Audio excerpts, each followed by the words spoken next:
Before starting my conversation with the Nigerian people this hour, please permit me to share briefly the contents of an intriguing exchange between an African and an American on board a flight to Boston, United States. The white American said to the African, "Let's, for a moment, put our skin pigmentations, this black and white crap aside. Tell me, my friend, what is the difference between you and me?" Absolutely none, the American responds to his own question. Scientists in the Human Genome Project have proved that you and I are 99.9% the same. All white, Asian, Latino, and black people on this aircraft are the same. And yet I feel superior, he smiled. Every white person on this plane feels superior to a black person. The white guy who picks up garbage, the homeless white trash on drugs, feels superior to you no matter his status or education. That's not a nice thing to say. The African protested, but the American continued anyway. You see, poor and uneducated Africans are the most hardworking people on earth, said the American. I saw them in Lusaka markets and on the street of Nairobi selling merchandise. I saw them in villages toiling away. I saw women crushing stones to sell, and I wept. I said to myself, where are the African intellectuals? Are the African engineers so insensitive they cannot invent a simple stone crusher or a simple water filter to purify well water for those poor villagers? Or sort out the drainage system to make biogas or reverse purification systems?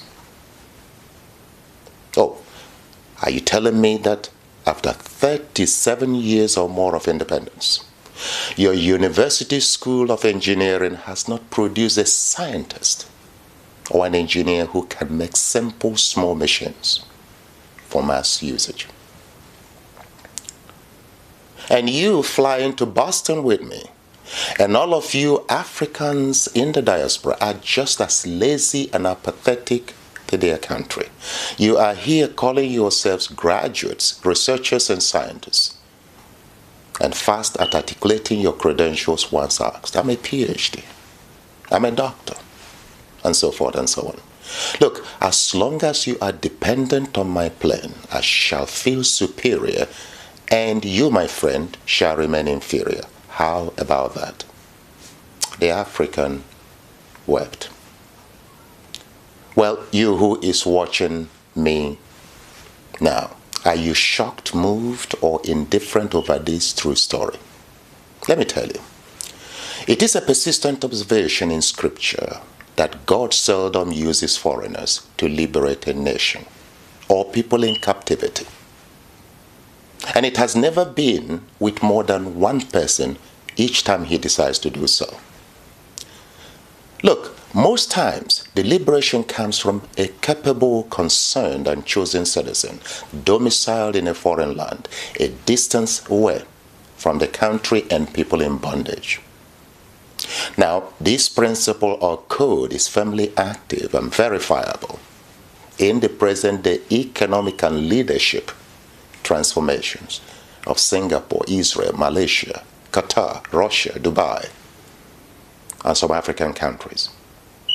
Now, the reason is simple. Endemically corrupt and massively mismanaged nations and citizens in bondage like ours, yes, cannot be liberated by the same inhabitants or politicians infested with the same evil that holds the country and people bound. It is a proven fact. You check it yourself. Therefore, Nigeria cannot be an exception to this universal code for successful national liberation, freedom, peace, and prosperity. Meaning, Nigerian can never be successfully and swiftly liberated by the crop of recycled, non-value-adding, jobless, and endemically corrupt politicians on parade today in our country. No matter the origin, color, or name of the coalition they hide under. So don't be deceived. Don't be deceived. Be alert. Now, my fellow citizen, my name is Israel Nigerian Davidson, a senior academic at the Newcastle Business School in the United Kingdom, one of the top 1% business schools in Europe. You see, like Nehemiah of the biblical film, the social, political, and other events in our country have touched not only my heart, but conscience too. The whole world is in shock over the turn of events in our country. These have far-reaching implications, particularly in conditioning the world's view of Nigerians and the black race in general. Look, the reason for our economic and political states today, or why other races continue to feel superior despite our intellectual and other capabilities, are not too complex to figure out. For example, recently, Associate Professor Chono raised major concerns about the makeup of the Nigerian political arena and leadership. I quote, "In Nigeria, it is easier for dropouts, the incompetent, inexperienced, corrupt, and men of illegitimate and unmerited wealth to secure government appointments and political power." Unquote. Consequently, our politicians are acutely sick, S-I-C, meaning selfish, incompetent, and corrupt. A cocktail of these three evils delivers nothing but a failed state, a failed state. Now watch this. For their incompetence, insensitivity to the plight of the average Nigerian, and lack of patriotism, they compensate themselves with extremely generous salaries and pension scheme beyond the reach of leaders of free and prosperous economies like the US, UK, China, Singapore, and Dubai. You remain silent, suffering and smiling. Why? Now let me give you some statistics that might shake you. In a recent statement in the Guardian News, ML Sanusi Lamido drew the attention of the nation to the outrageous salary scale of our legislators. I quote, "A senator receives 36 million naira monthly. At this rate, half the monthly salaries of all the 109 current senators will provide gainful employment to more than 21,000 Nigerians at a monthly salary of 90,000 naira each. A member of the House of Representatives receives 25 million naira monthly. Nigeria has 360 members in the House of Representatives. Half of their salaries can employ more than 48,000 Nigerians who can live comfortably at over 90,000 naira monthly," unquote. Here's additional information. According to former Governor Peter Obi, I quote, "None of you knows what a governor earns. Quote me anywhere. It is something you can't imagine," unquote. Look, in the current economic climate, this is not only daylight robbery, but also an unpardonable injustice that must be corrected urgently, with your help. You may have noticed recently how these politicians are wasting millions of naira and other currencies on marrying each other to protect their ruling class. Erection of churches, mosques, and worthless sculptures of foreign heads of state. They even have the audacity to televise these lavish weddings as though royalty or a national event. Though shocked and angry, you remain silent. Why? Other politicians are empowering their youth with goats, tea scales, and wheelbarrows, while leaders of Dubai, Saudi Arabia, and Kuwait are fortifying the future of generations through investment in education, technology, infrastructure, and tourism. Meanwhile, these same Nigerian politicians have their children in Europe and America empowered not with goats, tea scales, or wheelbarrows, but world-class education and proceeds of corruption. Wow, what a country. Now, though concerned, we only express our anger and frustration on social media. And the next day, it is business as usual. Meanwhile, Nigerian civil servants and pensioners remain unpaid for months. Educational institutions and hospitals are massively underfunded. And Nigerians are paying with their lives every day. The insensitivity of Nigerian politicians is beyond reason and boundaries. For example, in a recent press statement, President Obasanjo lamented, I quote, "And it is a sad symptom of insensitivity and callousness that some governors, a day after 73 victims were being buried in a mass grave in Benue State, without condolence, were jubilantly endorsing President Buhari for a second term.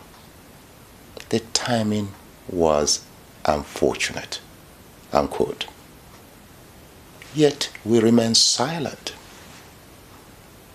In the meantime, corruption and lack of accountability continue unabated. For example, according to the federal government, Nigerian agencies comprising Department of Customs, Nigerian Ports Authority, and Federal Inland Revenue Services generated 3.9 trillion naira in 2017, in addition to 10 trillion naira from oil and gas. In the same period, crude oil price increased from $27 to $70 per barrel. Production increased from 800,000 barrels per day to 2 million per day, a 150% growth. In 2017, EFCC recovered more than 437 billion naira made up of foreign and local currencies. Now, as at the end of 2016 fiscal year, EFCC had recovered over 400 trillion naira loot. Yet, according to Pastor Tunde Bakri, if you really know the truth, how much we owe as a nation, you will cry for this and future generation. You will cry for yourself. PDP borrowed 6 trillion naira in 16 years. APC has borrowed 11 trillion naira in 3 years. Now, here is the irony. Here's the irony. Despite these colossal amounts, borrowed, recovered, or earned, our nation is unable to fund 8.6 trillion naira budget for 2018 without resorting to further borrowing. Yet, the Senate remains impotent. The House of Assembly is silent and sleeping. And the Nigerian people act hypnotized. What a people, what a nation. Do you still wonder why some races continue to feel superior? And their embassies and governments treat Nigerian citizens and government as assholes. Today, the corruption level in our country has degenerated to bizarre tales of rats, monkeys, and snakes, swallowing millions of naira. You have grass-cutting fraud in millions of naira, award of billions of dollar contracts without due process, and warehousing of money in different countries at different locations, all with no deterring penalties. We remain silent and instead prefer to flood foreign embassies with visa applications for access to their homeland. Why? Why? According to the latest World Bank report, Nigeria suffers from persistent acute poverty and now ranks as one of the poorest countries in the world. Our nation is under delivering prosperity to its citizens due to SIC, selfishness, incompetence, and corruption at all levels. At all levels. We all have a share of the blame for these breeds of insensitive, clueless, selfish, corrupt, tribalistic, and unpatriotic politicians. Shame on you. Shame on all of us. Shame on all of you in Nigeria. George Orwell once said, I quote, "Any people that elect corrupt politicians, impostors, thieves, and traitors are not victims but accomplices." Indeed so. Indeed so. Today, you and I are reaping the benefits of our short-sighted electoral decisions and therefore not a victim but an accomplice.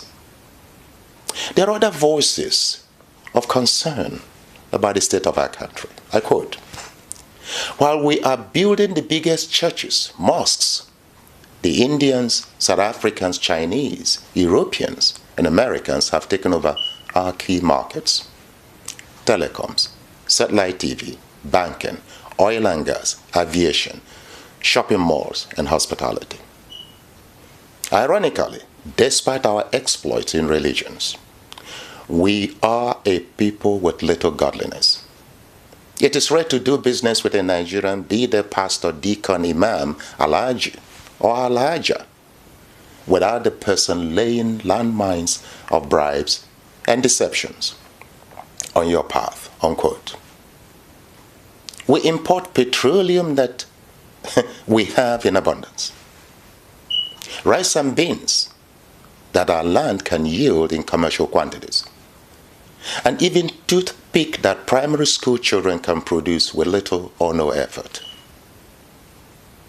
We remain a nation that flouts wealth and wallows in ostentation at a time our children are trooping to Ghana, South Africa, and the UK for university education. And our sick people are running to India and UK for treatment, including Mr. President. On the question of injustice and marginalization across our country, the facts are hidden and account in part for security issues today, particularly in the North. While Southern indigenes have a legitimate claim of marginalization, may I also draw your attention to the silent reality in the North. It is important you're aware of this. Our northern citizens are perhaps the most marginalized and misinformed of all groups in Nigeria by their own elites.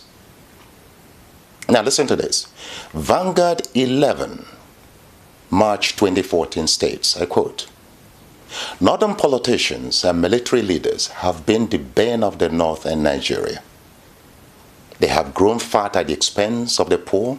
They deliberately kept the Northerners poor, uneducated, ill-informed, and preferring to feed them from the crumbs falling from their table," unquote. So you see, the youth of the North are indoctrinated to serve the needs of the elite, conditioned with half-baked education that leaves them disadvantaged beyond the federal civil service system, and brainwashed with ideologies that keep them blind of developments, progress, and peace in Saudi Arabia, Dubai, and Kuwait, the heart of Islam. Look, we must liberate the youths of the North to their full potential. If Nigeria is to witness a rebirth of the fortunes and historical landmarks of the region and achieve the status of a united and progressive country. Indeed, we must. Well, on education, let me say this briefly. The quality of our education system generally has deteriorated considerably. I'm sure you know that. In most Nigerian universities, we now have what the human rights lawyer, Mr. Femi Falana, rightly defines as Yahoo professors. Yes, indeed. Here's an example. Here's an example. In a recent world ranking of universities, only one Nigerian institution made it to the first 1,000. Even then, it ranked number 801 position. 801. Now, as Chris Hedges observed, I quote, "We now live in a nation where doctors destroy health. Lawyers and judges destroy justice. Universities destroy knowledge. Governments destroy freedom. The press destroys information. Religion destroys morals. And our banks destroy the economy," unquote. Fellow Nigerian, these hallmarks of corruption, injustice, mediocrity, and marginalization must be addressed sooner rather than later. Well, that's not all. That's not all. That is not all. As of today, human life is no longer sacred in our country. In fact, the life of a Fulani cow is valued more than the life of citizens by our government and occultism. Indeed so, yes. Now, fellow countrymen and women, we need to take action. We need to work hard. We need to unite. We need to reprogram the mindset of our nation, redefine and communicate what constitutes hard work, merit, quality, world-class performance, and wealth in our country. We need to rehabilitate our country's image, increase national productivity and wealth, and improve standard of living and security for all, North and South. It is important. We must restructure this nation to make it locally and internationally competitive, make it function better, more productive, more united, and economically, technologically, and militarily stronger. Enough is enough. Now, as Charlie Boy put it, our mumu don't do. We must reclaim our country. The handwriting is now on the wall. We must all agree now that a new era of hope is possible. Our time to reclaim this country is now. Now and now. Thank you.